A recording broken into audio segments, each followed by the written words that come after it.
इस पॉइंट तक मैं सेफली कह सकता हूँ कि गेगे आकोटामी का फेवरेट कैरेक्टर है साकुना। लिटरली तुम उसे देखो, वो कोई भी नॉर्मल मॉडर्न एरा हो या प्रीवियस एरा हो, वो बाकी कोई भी स्वॉर्ड से ज्यादा सुप्रीम है। उसके बिल्ड से लेके, उसके बॉडी से लेके वो पूरी तरीके से सुपीरियर, उसके कर्स टेक्निक से लेके उसका डोमेन एक्सपेंशन तुम देख लो भाई, वो कितना यूनिक है कंपेयर टू बाकी डोमेन जहां उसे कैद करना पड़ता है। उसका डोमेन पूरी तरीके से फ्री है। और ये चैप्टर पूरी तरीके से मेरे लिए शॉक था, क्योंकि मुझे लगा था कम से कम कासिमो कम से कम 2-3 चैप्टर तो चलेगा। मुझे नहीं पता था कि वो एक चैप्टर में एक्सपायर हो जाएगा।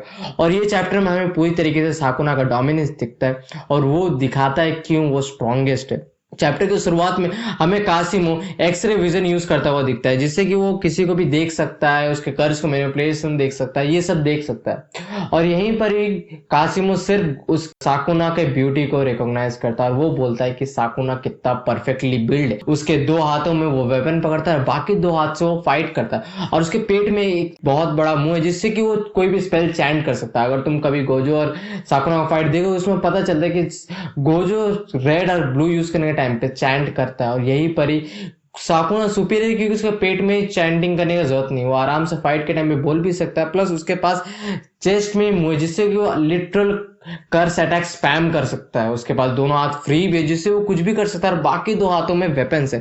इससे पता चलता है कि साकुना का सिर्फ कर्स टेक्निक, बैटल आईक्यू ये सब सुपीरियर नहीं, उसका बॉडी भी बहुत ज्यादा बिल्ड डिफरेंट है। इससे पता चलता है कि साकुना को तुम्हें कम नहीं रखना चाहिए। प्लस इसके बाद हमें साकुना का स्ट्रॉन्गेस्ट क्यों है वो दिखाया जाता है, क्योंकि वो हायन एरा में फुजिवारा क्लैन को एक्सटर्मिनेट किया था, वो भी मून और सन के साथ। उसके बाद ही उसने सुगुवारा क्लैन को भी उसने फिनिश किया था। सुगुवारा क्लैन, जिससे नहीं पता मैं बता दूं, 10 शैडोज और 6 थाइज और लिमिटलेस वाले जो यूजर थे वो पहले एक ही क्लैन से बिलोंग करते थे। वो यूजर को लिटरली साकुना ने फिनिश किया था। तुम इसी समझ सकते हो वो कितना ज्यादा पावरफुल था। और इसके बाद हमें साकुना द चैड उसे कासिमो को बोलता है कि मैं तुम्हें एक मूव करने वाला हूं, दम है तो बच लो। और इसके बाद ऐसे दिखा रहा था साकुना जैसे कि उसके सामने वो कुछ है ही नहीं, उसे लिटरली बता रहा था कि तुम हट लो, तुम्हारे पास दम है। तो कासिमो डॉज करता था और फिर कासिमो देखता है कि ये सेम अटैक था जिसने तुम्हारा गोजो सात्रो को लाइफ को एंड किया था। और वो एक ऐसा अटैक था, लिटरली वो जमीन में ऐसा गड्ढा कर रहा था, लिटरली वो स्पेस इटसेल्फ को काट रहा था। तुम चाह के भी किसी भी चीज से वो ब्लॉक नहीं कर सकते।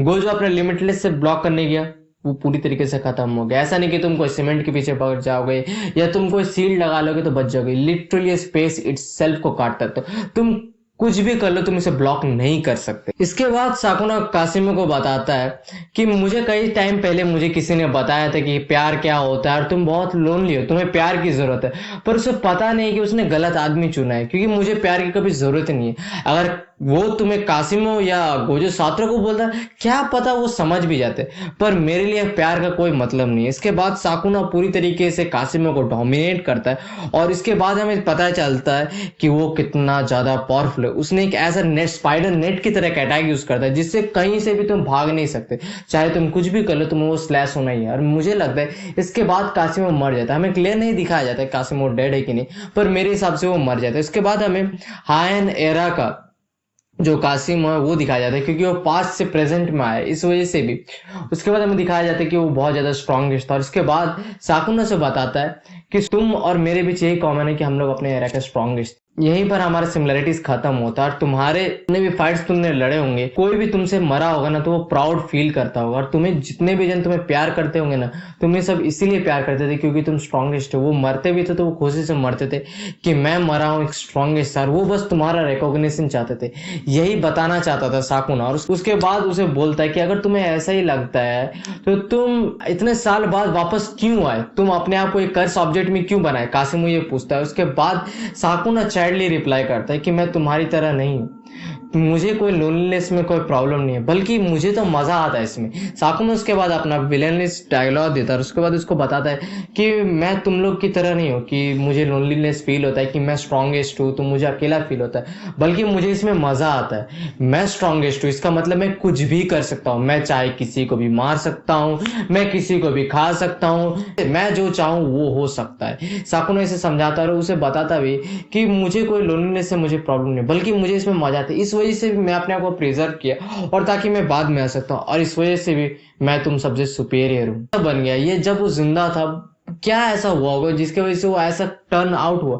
क्या वो पहले से ही ऐसा था, या वो ऐसा कुछ इंसिडेंट हुआ जिसकी वजह से वो चेंज हो गया? इसके बाद साकुना बोलता है कि कोई आने वाला है, इसके बाद हाकारी या इरू में आते हैं, पर उसके लिए वो बात नहीं करता, वो बात कर रहा था हमारे मेन कैरेक्टर यूजी इटाडोरी या हिगुरोमे के बारे में। और इस पॉइंट तक मैं बोल सकता हूँ ये प्योर बैंगर है।